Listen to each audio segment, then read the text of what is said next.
Hello and welcome to today's webinar, Becoming a Radiation Safety Officer, with our guest Tara Hargraves, President of the Canadian Radiation Protection Association.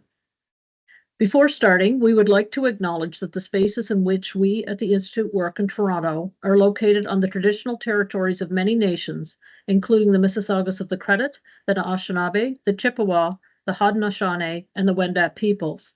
The Fergal Nolan National Laboratories in Saskatoon is located on Treaty 6 territory and the homeland of the Métis people. We thank them for their care of the land and pay respect to them and their ancestors.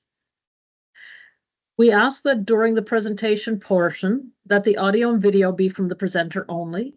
To turn on closed captions, go to More, Language and Speech, turn on live captions. Please use the chat feature for any discussions, and you can post questions arriving from the content in the Q&A. This will help us to find your questions for the allotted Q&A portion while allowing people to have a conversation in the chat. As the webinar is only 40 minutes in length and is immediately followed by our wellness session, time may not permit for us to answer all questions during the webinar. The answers will be posted on our website, along with a link to the video recording and a copy of the slides. This can be found under Education Webinars on our website. I will be sending a confirmation of attendance email after the webinar and will include a link to that page with the communication. I will also include the topics covered and the length of time spent in the webinar, as some people have requested this to send to the professional association. In today's webinar, we will explore different ionizing radiation safety officer roles and pathways. After my presentation on this, I will be joined by our guest, Tara Hargraves, President of the Canadian Radiation Protection Association, or CRPA. She will explain membership in the association and the professional designation for radiation protection professionals in Canada. She will also talk about where to explore educational opportunities in radiation protection, a new scholarship named after the Radiation Safety Institute of Canada's founding chair of the board of directors, Del McCormick-Smythe, and the CRPA student paper contest. This will be followed by a Q&A as time permits. The final 20 minutes of today's webinar will be a movement break led by Charmaine Wong of Jihong Tai Chi and Qigong in Richmond Hill. Please note that this webinar is for information purposes only. We do not provide legal advice. Okay. Before talking about how to become a radiation-related safety officer, let's look at the regulatory context for the role.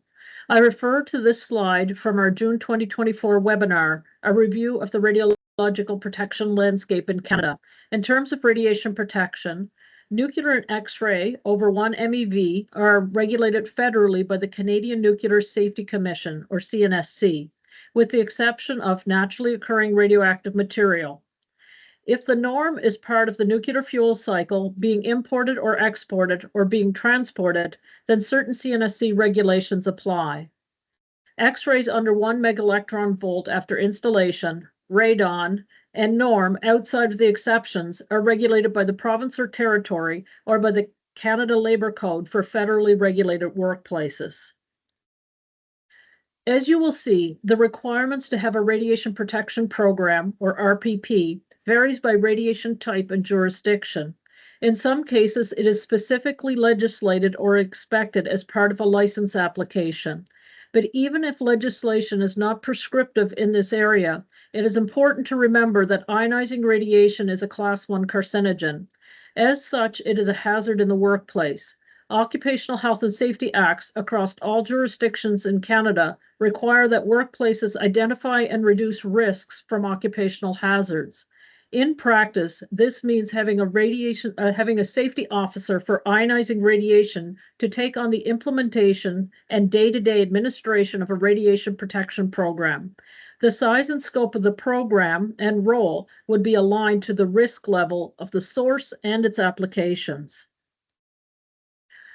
There is no prescriptive requirement to have a norm safety officer. However, the Canadian guidelines for the management of norm, developed by the Federal Provincial Territorial Radiation Protection Committee, recommend the development and implementation of a norm management program in workplaces where the estimated incremental annual effective dose to members of the public or incidental workers is greater than 0.3 millisievert per year, or when the estimated annual average concentration of radon gas in an occupied area is more than 200 becquerel per cubic meter.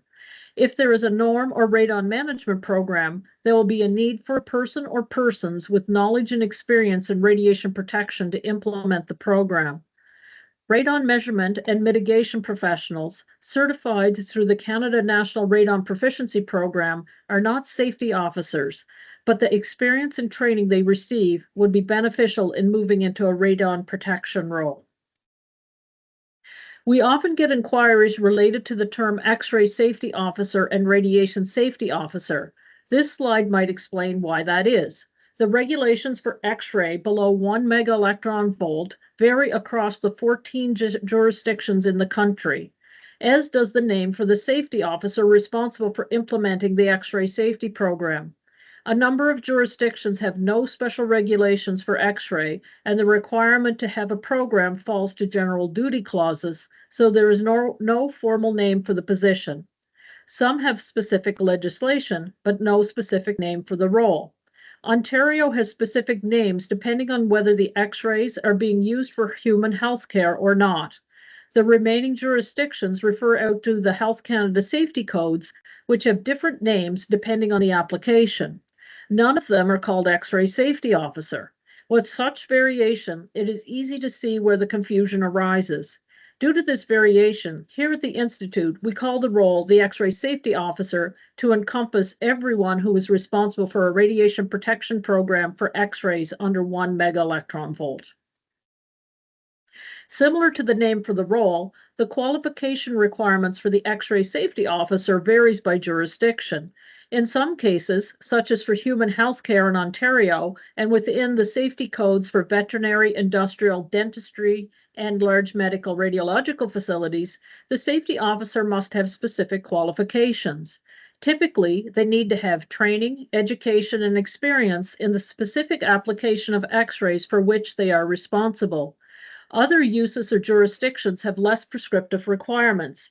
At the Radiation Safety Institute of Canada, we see even those with extensive training and experience in the use of their X-ray equipment take X-ray safety officer training because they want more background in the radiation protection and regulatory aspects of the role. Moving on to the radiation safety officer role, it is important to first understand the different facilities and activities regulated by the Canadian Nuclear Safety Commission. Class 1 facilities include nuclear reactors, high-energy particle accelerators, and facilities that handle, process, or store large quantities of nuclear substances. Uranium mines and mills in Canada are involved in the extraction and preparation of uranium ore for the use in the nuclear fuel cycle and other peaceful nuclear applications.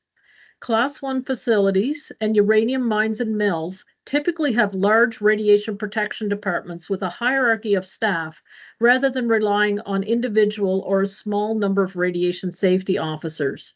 Class 2 nuclear facilities use specific high-energy radiation devices such as medical linear accelerators, teletherapy units, and larger radiators commonly used in cancer therapy, sterilization, and certain research or industrial applications. The certification of prescribed equipment is a regulated activity rather than a license type and relates to the approval of equipment designs. Nuclear Substance and Radiation Device, NSRD, licenses apply to all nuclear substances, sealed sources, and radiation devices not captured under Class 2 prescribed equipment. A Class 2 facility is more than just the radiation device itself. It includes the prescribed equipment, the parts of the building that house the equipment, and any additional systems that are required to support its safe operation, such as shielding, interlocks, and safety systems. Class 2 prescribed equipment includes high-risk, high-energy devices. Examples include larger radiators with activities greater than 10 to the 15 becquerel, radioactive source teletherapy units, particle accelerators within defined energy ranges, and brachytherapy remote afterloaders. These devices are capable of producing very high dose rates, which is why they require a dedicated shielded enclosure and fall under a separate regulatory category from other medical and industrial radiation uses. NSRD licenses apply to all licensable nuclear activities, sealed sources, and radiation devices that are not included under Class II prescribed equipment. Examples include portable and fixed gauges, industrial radiography exposure devices, nuclear medicine uses, laboratory research and teaching activities, calibration and check sources, and the servicing of radiation devices. There are roughly 60 different NSRD use types, which reflects the wide range of activities captured under this category. Unlike Class II facilities, the Radiation Safety Officer role under NSRD licenses is not defined through a separate certification process. Instead, the RSO designation is part of the license application itself. The CNSC expects the licensee to formally identify a person responsible for the management and control of the license activity, as described in Reg Doc 161 version 2. That individual must have sufficient knowledge, experience, and resources to effectively manage the radiation protection program. The level of required competence depends on the complexity of the work and the responsibilities assigned. For some low-risk uses, this may be a relatively limited role, while for higher risk or more complex operations, it can be substantial. Competence for the NSRD RSO is demonstrated through a combination of formal training and practical experience that is directly relevant to the specific use type. Our RSO course is primarily attended by those who wish to be an RSO, assistant RSO, or related position at a workplace with an NSRD license, as this is the most common license type. However, we do see participants from across all CNSC license categories. For the remainder of my presentation, I will cover some of the pathways people take to becoming a radiation safety officer. Medical physics is the application of physics to medicine. It covers clinical work, radiation safety, teaching, and research and development. In clinical settings, medical physics supports radiotherapy and diagnostic imaging, including treatment planning, machine testing and calibration, and quality control to ensure doses are delivered accurately and images are produced safely. Radiation safety is also part of the discipline. For example, medical physicists certified by the Canadian College of Physicists in Medicine are able to be RSOs in medical isotope facilities. Medical physics also includes research and development of new applications of physics in medicine, including the design and construction of radiotherapy equipment, the use of lasers in cancer treatment, better understanding of radiation absorption and doses, and improved imaging. Medical physicists are specialist scientists who apply medical physics in healthcare settings. The Canadian Organization of Medical Physicists, COMP, defines a qualified medical physicist, QMP, as an individual who is competent to independently provide clinical professional services in one or more of radiation oncology physics, nuclear medicine physics, diagnostic radiological physics, or magnetic resonance imaging through a certification process of one of a number of approved boards. One of these boards is the Canadian College of Physicists in Medicine. Medical physicists may oversee equipment commissioning, quality assurance, dose verification, and patient and worker safety. On the other hand, health physics is a branch of physics focused on the science of radiation protection.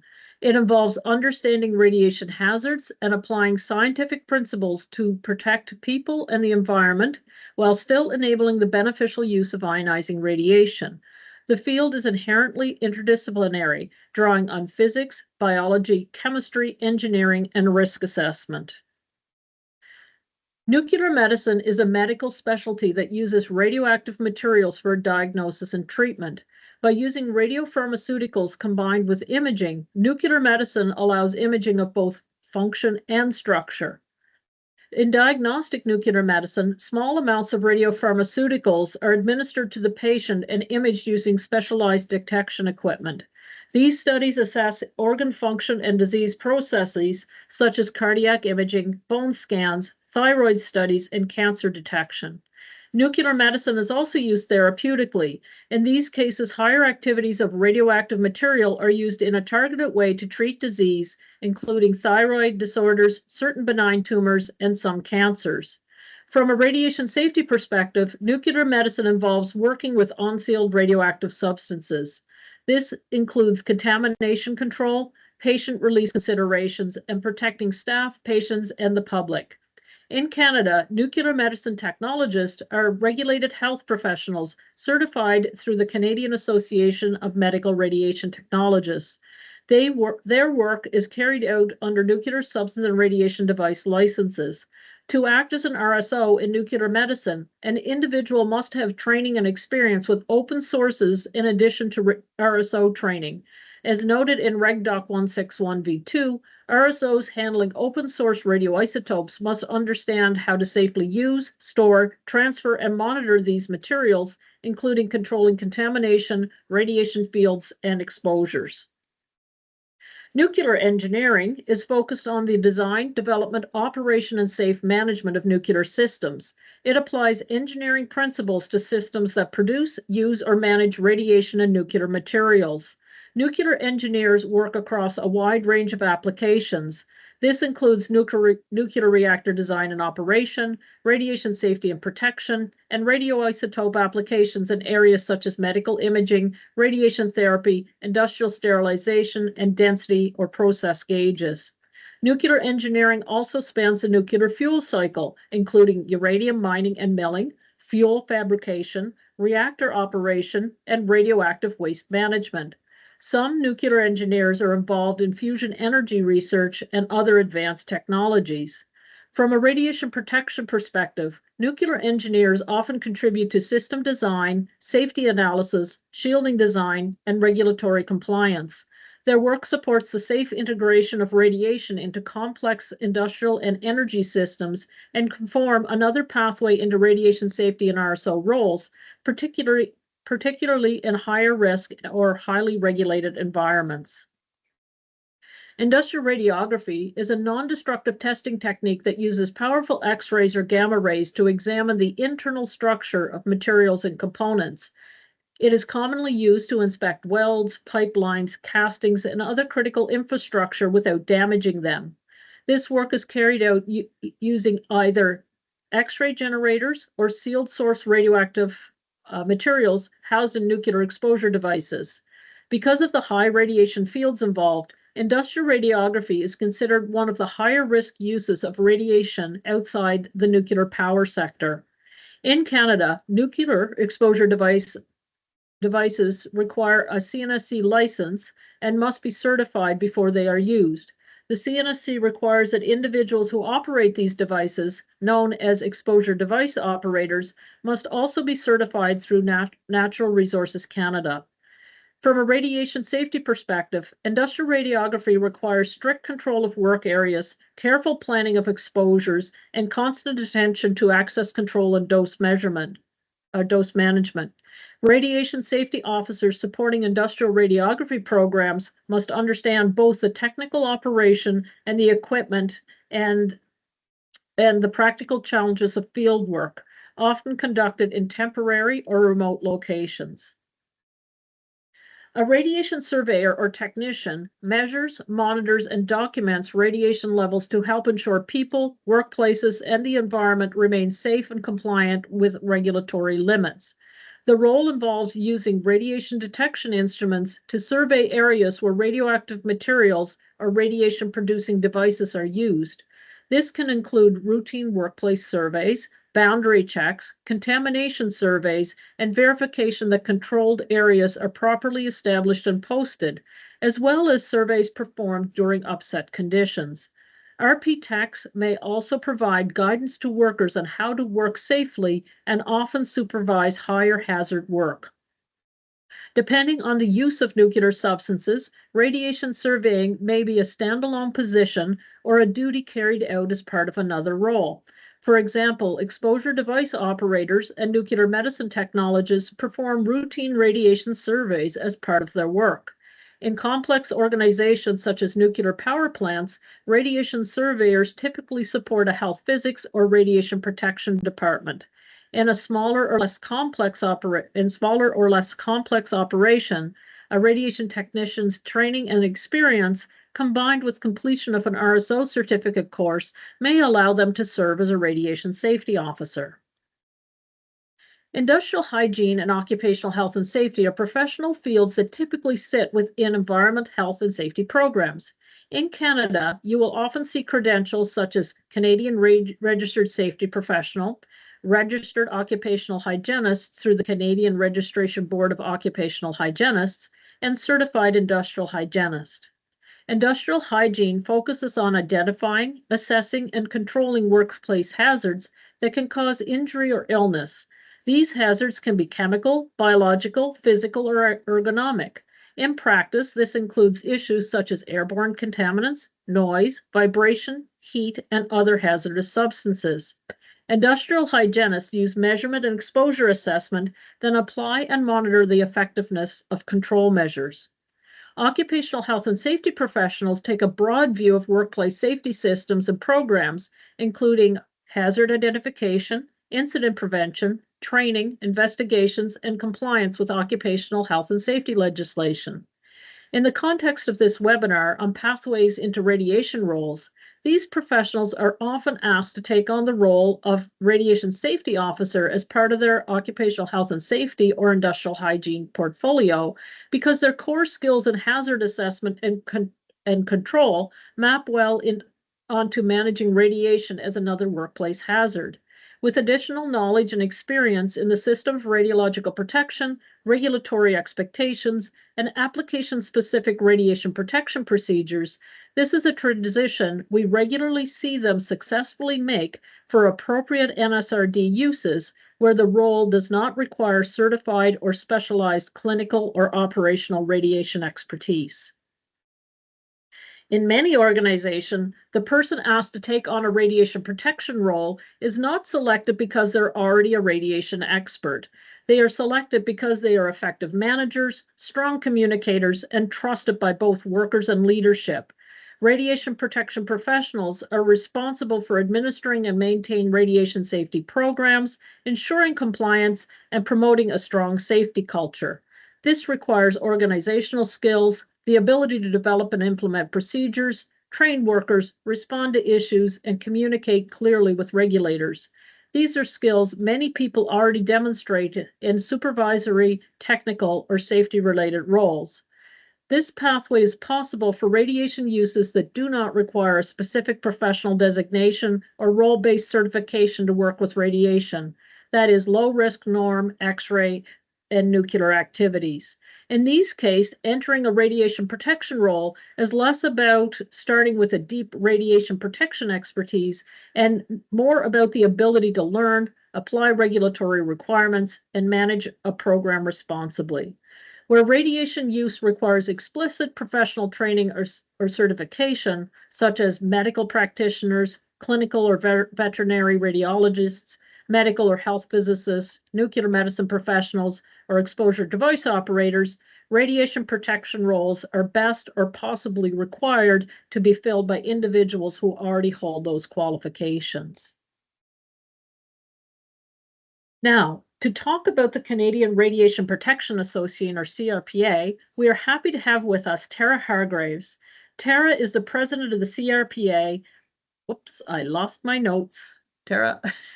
If you want me to tell me, you took it over. I'm taking back. Tara and I work together, so just she doesn't want me to brag about her. Tara Hargraves is the president of the CRPA and a longtime leader in the radiation safety community. A registered radiation safety professional, she has worked in the field for over 2 decades and has been an active CRPA member since 2006, serving in various capacities, including Director of Communications before assuming the presidency. She holds a BSc in Physics and Mathematics from the University of Guelph, and an MSc in astronomy from McMaster University. She also has a professional certificate in adult training and development from the Ontario Institute for Studies in Education of the University of Toronto. She currently works as a senior health and safety consultant at a university, having worked as a radiation safety officer and biosafety officer there. She was a staff scientist and the manager of training at the Radiation Safety Institute of Canada for 17 years. She is committed to strengthening professional engagement, advancing practical radiation protection knowledge, and supporting the national community of health physics and radiation safety practitioners. She was also my first mentor in radiation protection, and I thank you for all the help you gave me when I first started. And thank you for being here with us today. So now you can take over control, Tara. Now I can take it back. You can take it back. Well, thanks for that very flattering introduction, Lynn. So hi, everyone. Some of you probably I know. It's good to have you here and be able to talk to all of you about the CRPA. So we are a national nonprofit organization. We're supporting radiation safety professionals across Canada, although we do have a couple of members from outside of Canada. So we do not restrict membership just to Canadians. The goal of the CRPA is to be a place where all our radiation safety professionals can gather together, share information, get help, connect with different organizations, and connect with the regulators. We do have educational programs, so professional development sessions that we offer in person in association with our annual conference, as well as online. So those are offered as sessions that you would attend live, as well as recordings after the fact on a variety of different topics specific to radiation safety. So you can head on over to our website to find all of that information. We do have an annual conference, and that is a highlight for our membership. Our annual conference has a number of very interesting talks from our radiation safety professional membership, as well as invited keynote speakers. And if you are a CRPA member and you haven't attended a conference, or even if you're not a CRPA member and are thinking of it, I highly recommend attending the conference. We are not the biggest organization in the world, but we are like a family. You'll get to know the same people, have a great time, make good connections, and learn about radiation safety. We're also associated with the International Radiation Protection Association, RPA. We do try to keep connections with international organizations so that we can represent Canada within the world. Well, now I have to figure out how I get the slide to go forward. Give me a moment. Okay, there we are. So we do have different membership levels. Our main membership level is the full member, and that's for active radiation safety professionals. So part of your job duties are going to tend to be in radiation safety. We do have an associate member that has lesser qualification requirements in order to join. That member is not a voting member, but still valued in our organization. And then if anyone has retired, we do have a retired membership category, which has reduced rates to allow retirees to still stay engaged with the profession. And we have student memberships that we have available. We encourage students to join. It's a very low membership rate, and that'll get people in and getting connected right away at the beginning of their career. And corporate memberships as well for organizations, which allows corporate members to advertise job openings, which is a great benefit for the general membership as well, because you'll see when there are jobs available in radiation safety. So we do have a registered radiation safety professional designation, our CRPA-R. And this is a designation that can be obtained by our full members. In order to do so, you have to show that you do have the knowledge background by either attending radiation specific radiation protection courses or through a variety of educational pathways. And generally, these are people who are spending a good portion of their job focused on radiation safety. In order to get this designation, you have to be approved based on your background knowledge to take an exam. And then there is an in-person exam offered, and that exam has to be passed. And once it is passed, you're a CRPA and welcome into our group. And there is a lot of networking within the CRPARs in terms of assistance with different topics that come up in work, so we can get help from each other. There is ongoing maintenance. So in order to maintain this designation, you do have to show that you've participated in enough activities to carry on that designation. There's more information on our website, and I'm always happy if people want to reach out to me directly to help out with regards to that. The CRPA on the website does also list radiation protection programs from various educational institutions across Canada. So if you are looking to further studies in radiation protection, this is one place to go to find out what pathways are educational pathways will lead you into a radiation protection career. As Lynn teased, we have a new scholarship being offered through CRPA in association with the Radiation Safety Institute of Canada. And that is a scholarship in the memory of Delmar McCormick Smythe, the founding Radiation Safety Institute of Canada chair. So the CRPA will be administering this scholarship for this year. 3 scholarships are going to be, or sorry, not for this year, next year for 2026. 3 scholarships of $2,000 are going to be awarded to those who are enrolled in post-secondary education in Canada in a radiation protection related field. Minimum average needs to be 75%, and an essay is required for that selection. We are going to look at helping individuals who win the scholarships to attend the CRPA conference if they are interested to do that. So there are further details about the scholarship at the CRPA website. So we encourage anyone who's interested to apply. There's no application fee, and we're happy to help people further their education in radiation protection. In addition, CRPA also offers the Anthony J. McKay Student Paper Contest. This paper contest is held every year. People apply with their topics, and finalists, 3 finalists are selected and invited to come attend the CRPA conference every year to present their paper, their work. And their work will be, their presentation, their topic, the work will be judged by a panel at the conference, and the winner is announced every year. So the winner does receive a trophy and $500 to assist them. And they also get that recognition from the community because they're presenting in front of the Conference of Radiation Safety Professionals.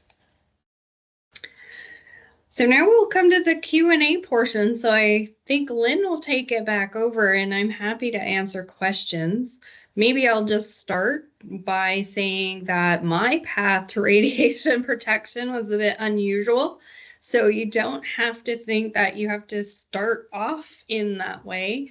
So as Lynn mentioned, I had a master's in astronomy, and it just so happened that Radiation Safety Institute of Canada was hiring a position, and I applied for that. And despite having no radiation protection background, was given that job. And through that job, I was able to meet a lot of people within radiation protection, learn everything I needed to know about radiation safety, and was able to move on to a position as a radiation safety officer. Yes, and mine is a little bit unusual as well. I was a high school teacher and vice principal, and my background was in physics and biophysics, and like I had a master's level in that. And I had to, well, leave a PhD due to financial reasons and applied for a job at the Institute and started off as a radiation scientist because of the teaching and heavy science background. And like I said, Tara helped train me along with, experience and stuff. And over time, when Tara moved on to the university, then I ended up moving into the position of the manager of training. So with that, let's take a look at, Laura moved some questions. People have been typing them in the chat instead of the Q&A. So Laura, do you mind continuing to do that when you see the questions that haven't been answered, and Athena? And then I can just focus on the Q&A. I know Tara has to leave soon. So an attendee asked, I registered for the what are the key skills essential for radiation protection professionals today? So one of the main things is really becoming familiar with the regulations. There are a lot of regulations out there, and as Lynn was mentioning, you've got X-ray if you're going that route, that there's each province has their own set of regulations, the territories, federal workplaces, and then also the nuclear side. So there's a lot to keep track of in that regard, and that'll give you a head start if you're familiar with that side of things. Other things is just being familiar with what's up and coming in terms of technology, because the ability to measure radiation dose is increasing. There's always new developments there, as well as the various technologies of the equipment coming out. So depending on what field you're in, there are always advancements in the type of equipment, which oftentimes will help to lower radiation doses for the users of that equipment. And if I might if people are just brand new to the field, with people coming to it, it really depends on the application that you're looking at, right? An RSO for a program for norm management is going to be, or radon management is going to be different than for a complex hospital with a linear accelerator. So a lot of it, people write all the time saying, how do we become an RSO? And that's part of what spurred this webinar. And then Tara agreed to come on. A lot of times it's that you learn the application first, and the RSO is a management position, right? So, or you might be a really good manager, and then you learn the radiation protection side of it. But it's very, very interdisciplinary, and it requires a knowledge of science, knowledge of regulation, knowledge of how to manage people and programs. So those things together, that's what makes, I think, a good radiation safety officer. You can't be a radiation safety officer and just like to be in your office. You have to get out there with people. So it's that combination of an interest in the science and the ability to motivate people to work safely. There's quite a few questions. I know Tara has to go. I'm going to pick the one. Okay. Oh, okay. All right. We're okay. There's a question there about registering for the CRPA conference and trying to get a hold of the organizing committee. I might just forward that to you. That person, can you send me an email at lmcdonaldradiationsafety.ca, and I'll send that to Tara, because that's we can get your contact there. The timeline between beginning the process for your CRPA designation and writing the designation exam, and are the exams done annually? Yeah, so the exams are done annually. We do have a few different times per year that they're offered. One of the bigger opportunities is with the conference. The exam is always offered just before the conference starts. And then it's offered in person. We've been trying to do at least once a year. There's a location in Hamilton, as well as a location in British Columbia, where it's offered as well. So keep an eye out on our website for the dates when it's offered. So the time frame, it's a multiple step process. So the first step is the recognition step is what we call it, where you submit an application which details your background to be approved to then write the exam, and then you register for the exam. Those two things don't have to happen at the exact same time, so you can have time in between. I think we recently are trying to get people to write it within 5 years of getting recognition. So it doesn't have to go all together, or it can. So it can be as fast or as slow as you sort of decide, in order to make sure that you're prepared to write the exam. So on the CRPA website, we do have some practice questions, and within our bulletin that is published, there are sometimes practice questions there as well to help you get an idea of the types of questions that are asked. I do encourage people very strongly to be familiar with those types of questions that we offer the examples of, as well as the regulations, because I would say there are a number of people that actually don't end up passing the exam, and we would like to have people prepared and hope that you're able to successfully complete the exam and join our CRPAR group. And there is a webinar course that the CRPA had on preparing that's recorded, and it's a small fee, I think, to watch. Yeah. Yes, and it's still available on our website. You tell me when you have to go. What's the typical salary range for the RSO? I would say that depends on what application you are managing, correct? Yeah, so add into that as well, because a lot of times the RSO job is not just an RSO job.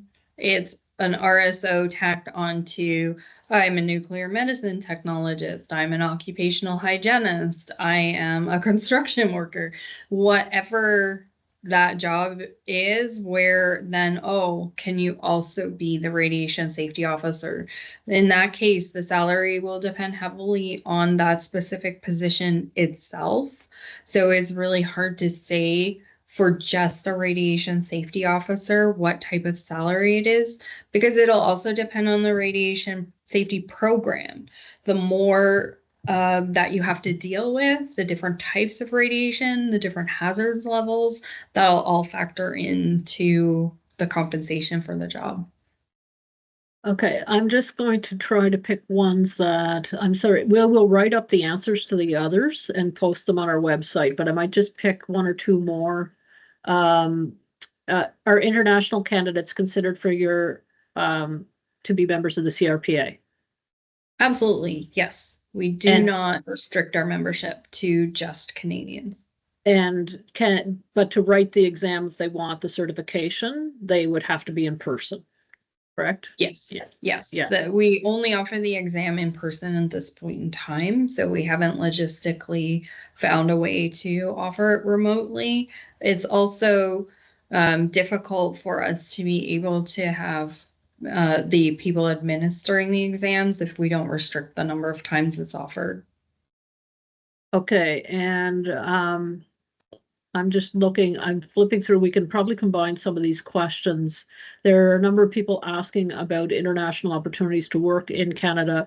That really depends employer by employer, and that you would have to, some places would be hiring and willing to sponsor someone to come, and other ones not. And I have links to the pages, the immigration pages in Canada, that I will write up on the PDF. Some more information about people who wish to come to Canada and work in the role. And I'm just seeing, is the institution provided any scholarship in nuclear security? It's just for safety. That scholarship is for people who are studying in programs related to radiation protection, because that's the focus. And people made a comment. Seems like a CRPA is a great networking opportunity, and I must say that it is. There are lots of resources and tools. Also, we get connections to the IRPA. We get discounted ICRP materials, but we also sometimes there's kind of like a chat group that goes on, and that people can ask questions of other ourselves, and it's quite useful that way. I'm just looking at the time. Tara squeezed us in, so I will have to let her go at this time. If people have other questions, just keep putting them in the chat. I will go through, pick out the ones that haven't been answered and write them up in a PDF. Tara, if you don't mind helping approve the answers that are there, or filling in some other ones after the fact. Hopefully we'll have that done before the end of with the holidays next week and this week.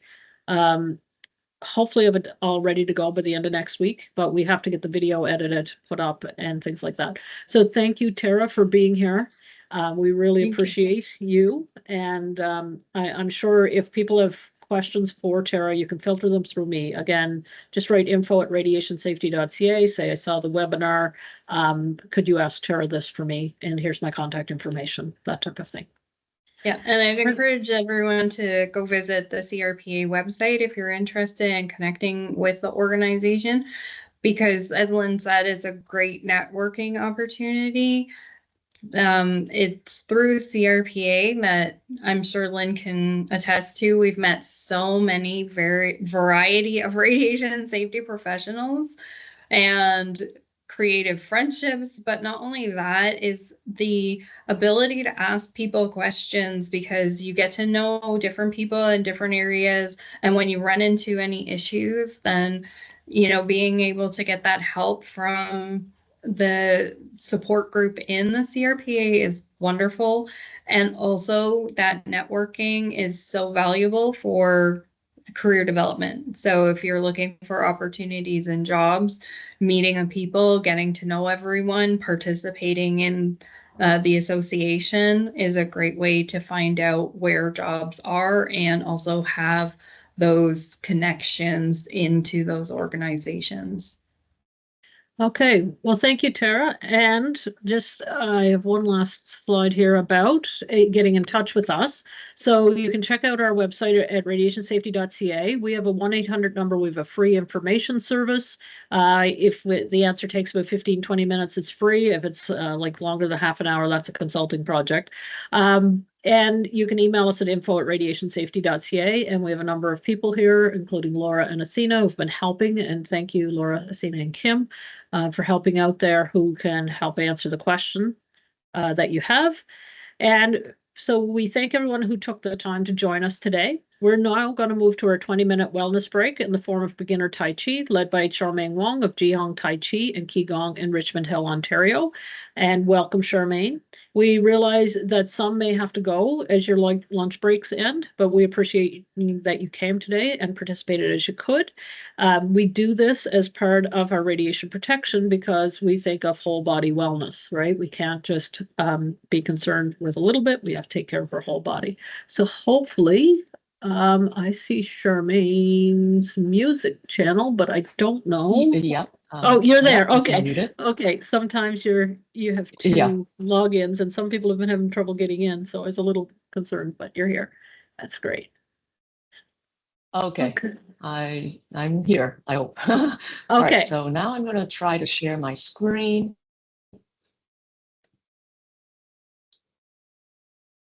Is it coming up? I don't see you. I've got two screens going. I have to remember that. Okay. Oh, there you are. Yep. I can see you.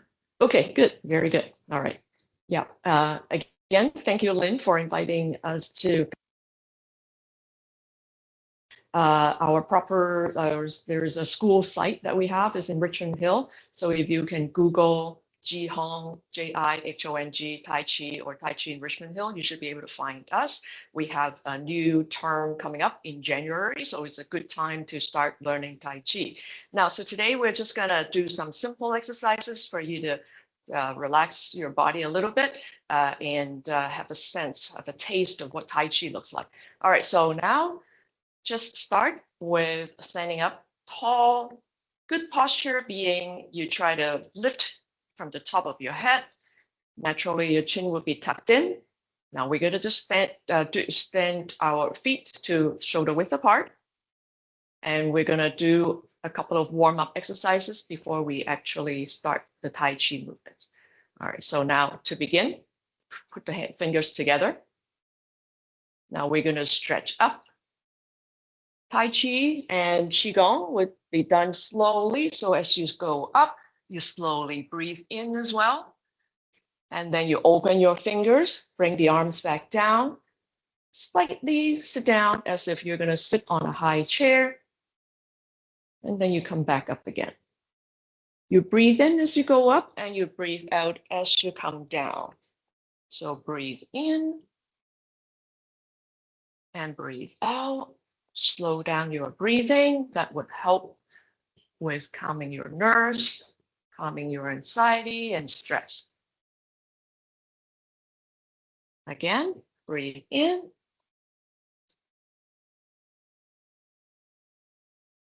Breathe out. Try to keep the body relaxed, not stiffen up, yet at the same time, you want to feel like you are stretched out. So feel tall as you go up. And then relax. Bend your knees a little and also just sit back a little. One more time. Breathe in. And breathe out.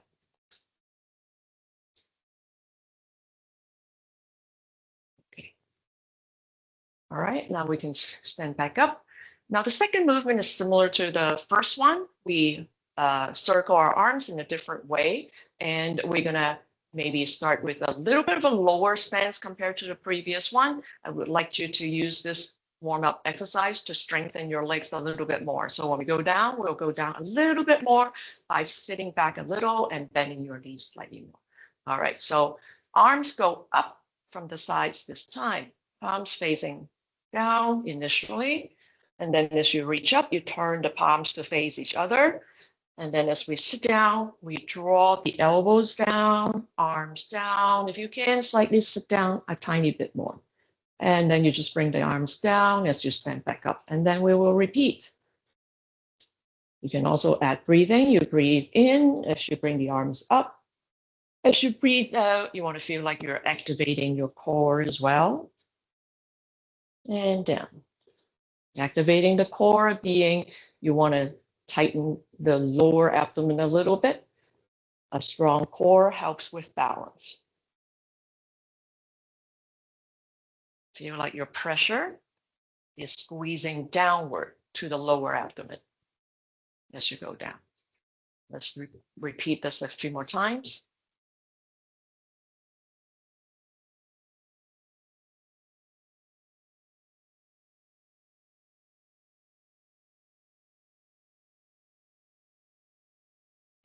Similar to the previous move, you still want to feel like your arms and your shoulders in particular are relaxed and not stiffened.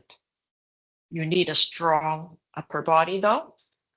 Muscles around your spine, especially your core, still needs to be strong. When you're relaxed, it doesn't mean that you're weak. One more time.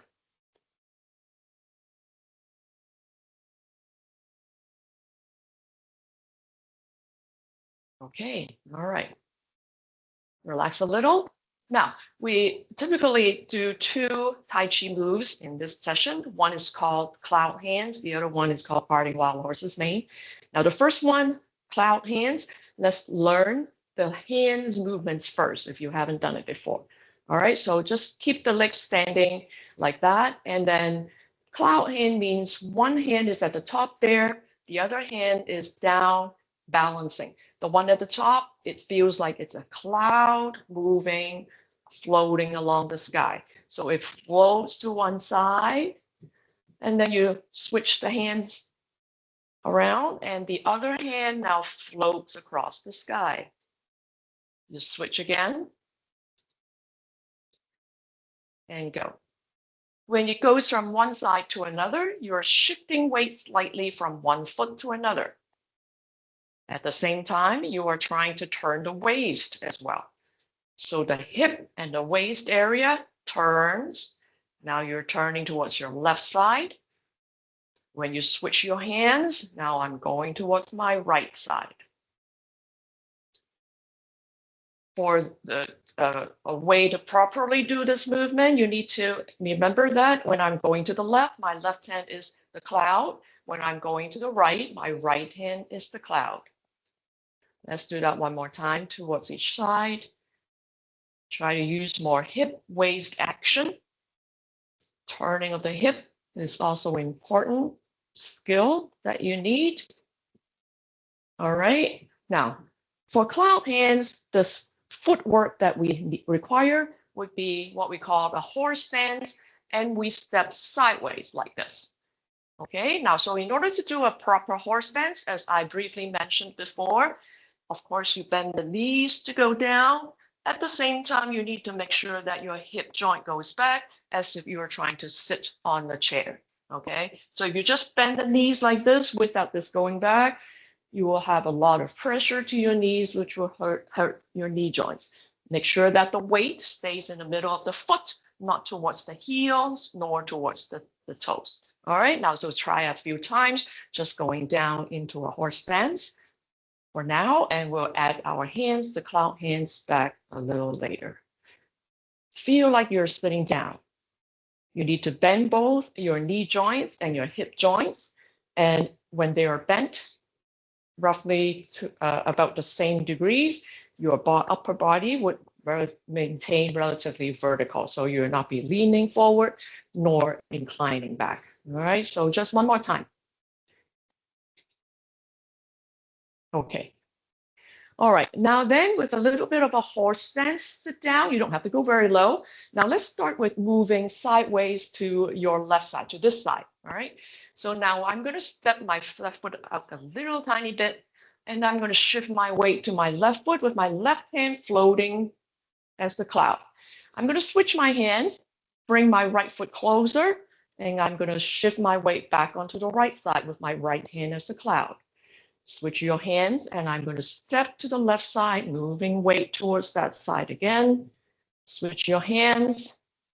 You move your weight back onto the right. Now, the weight is on your right because you need to pick up your left foot and step out. So you need to put the entire weight onto one foot before you lift the other foot up. Okay. Now I've run out of space here. I'm going to go back this way. All right. So if you can go along with that.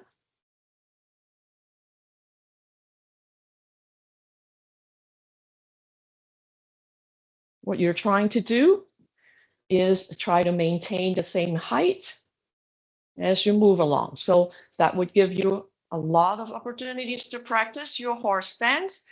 And by doing that, you are strengthening your legs, which would again be very helpful in building muscles as we age, as well as maintaining our balance.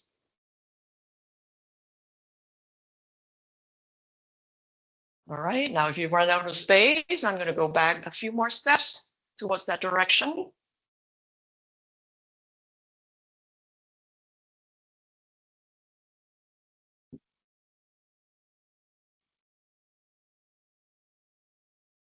One more.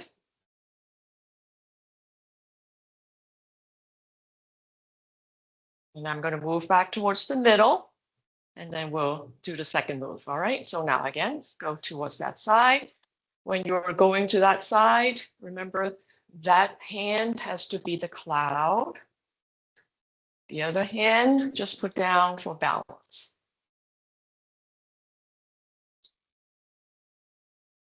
I'm going to do 2 more steps, and I will go on to the next move.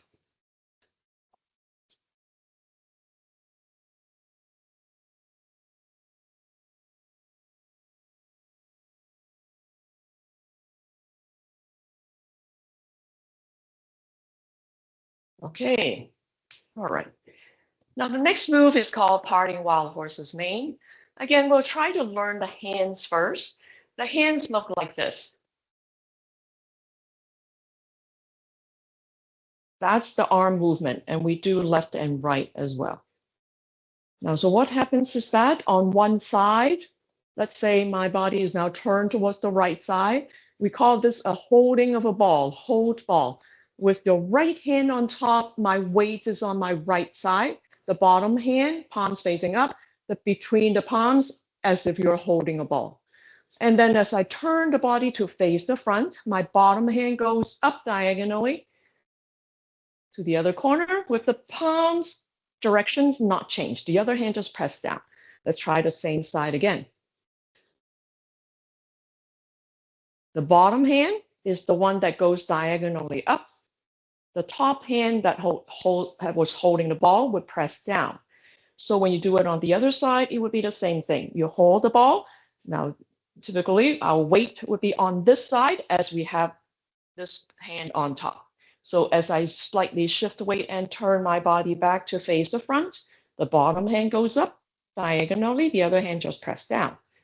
Note that there is no turning of the palms. The palms face the same directions as you separate the two arms. Let's do 2 more times on each side, just with the arms.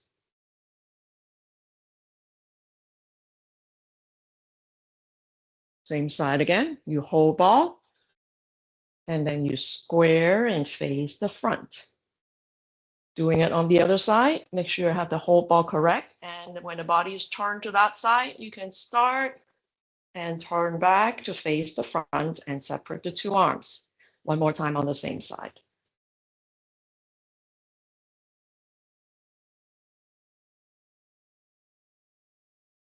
Okay, now just to have a taste of what real Tai Chi looks like, there is a stance that corresponds to the arm movements that we did just now. The stance is now a different one. It's called a bow stance in Tai Chi. A bow stance means B-O-W, bow, is like the front knee is slightly bent. So that represents the bow.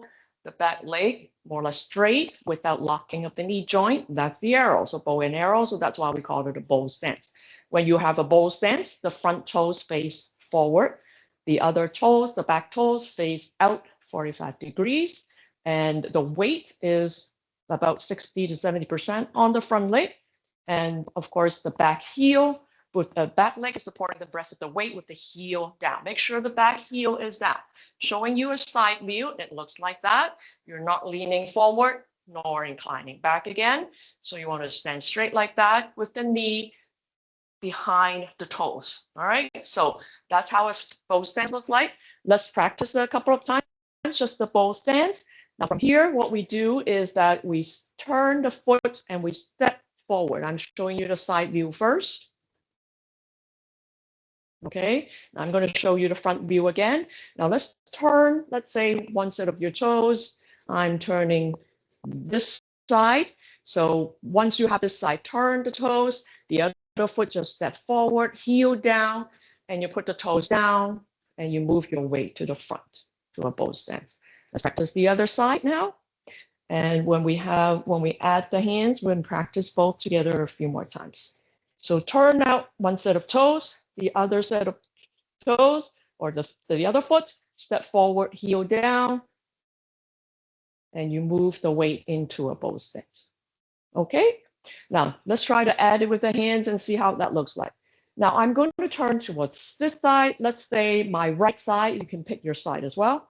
Once I turn out my right toes, I'm going to move my weight onto that foot because the other foot would go forward.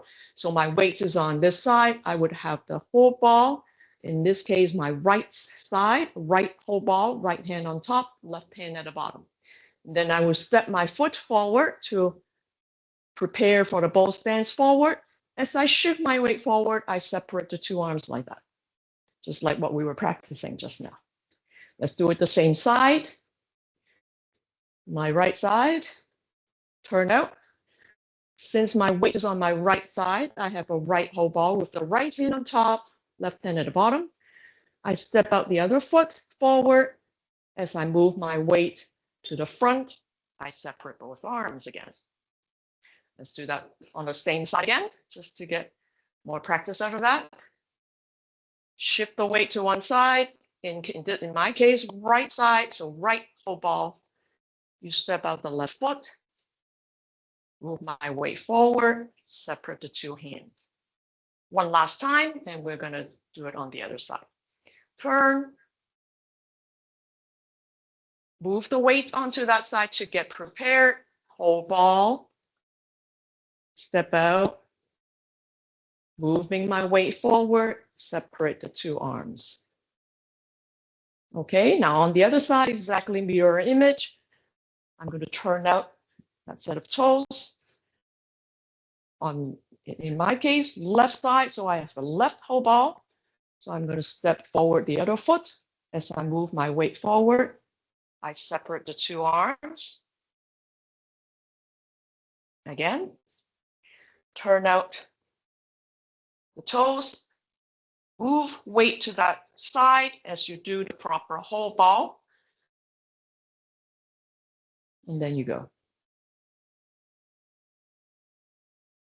Making sure how to hold the ball is important because otherwise it's hard to figure out what the arms look like.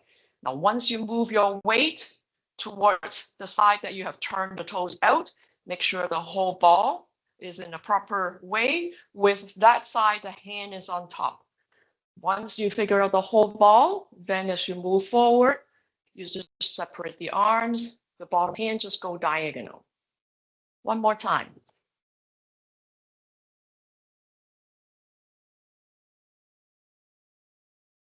You shift weight to that side where the toes are turned out with the whole ball in the proper manner.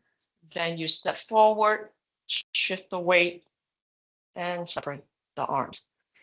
One last time, and we're going to do a quick cool down move, and that should be the time we have for today's session. All right, so now one more time.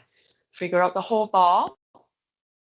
Once you have the whole ball correct, step forward, move the weight to the front, and separate the arms. Okay. All right. Now then, we're just going to catch our breath, do a cool down move.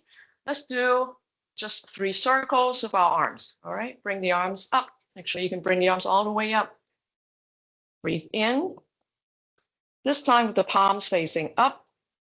And when you go down, the palms face down. And breathe out. You don't have to bend the knees or sit down at all. Just do 3 deep breaths. Breathe in.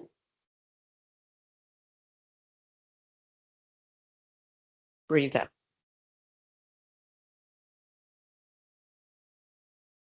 Keep the arms relaxed, but open wide. Breathe in.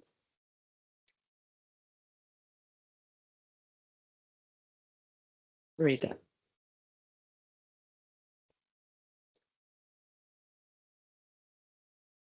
Okay, so that concludes our session.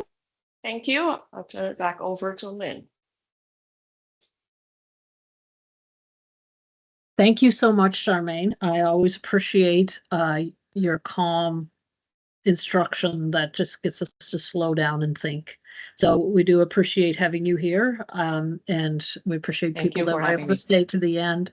So with that, that's the end of our webinar for this session. That we hopefully will see everyone again in the new year, and have a safe holidays, everyone. Thank you.